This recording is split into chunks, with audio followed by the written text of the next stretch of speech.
Hello guys, namaste, Parev, Ndiepi, Akwaba, Bonjour, uh, Sanbonani. Anyway, we have a Lenovo ID Yoga Pro 2. It's turning on, but there's nothing on the screen.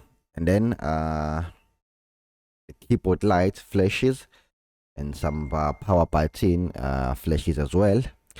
So let me show you what I found.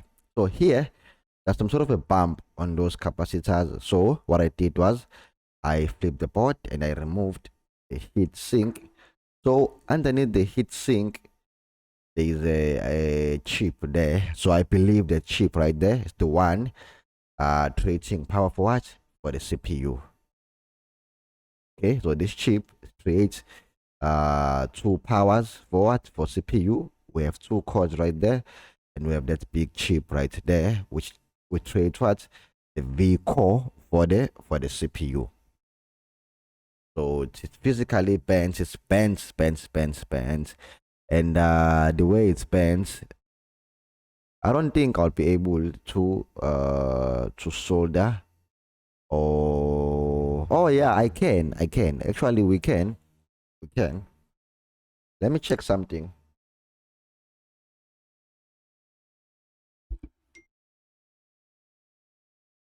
I even believe that there is a short right there. That might believe.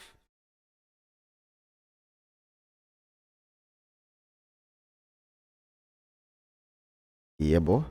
So now what you do, you put one probe to ground and you check for shorts. Yes, there's a short. Yes, there is a straight short to ground. Hope you can see straight short to what? To ground. The CPU is grounded completely. There's a straight short to where? To ground, which is caused by what? By this chip, the one that bends right there. And I don't have the replacement chip. So what I will do is we'll have to negotiate with the client and place an order for that chip, and then we'll replace it. But it's gonna be very hard because I can see there's some track pads on the other side. There were bands, physically bands, but let's hope it's gonna be easy and smooth. Anyway guys, I love you so much. Bye bye, and take care. And one more thing, see how tiny this board it is, right? It's got a built-in memory, right? And when you flip it here, you can see that the 3.3 and the 5 volts are not being created by what?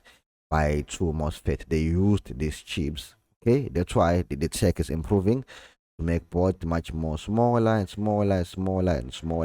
And this is the EC, the Realtek chip. I believe it's for sound and for some other things. And we have a BIOS chip right there, of which I believe that BIOS chip is 1.8 volts. It can't be 3.3. And we have a normal CPU. What else? I can't see much. Anyway, bye bye guys.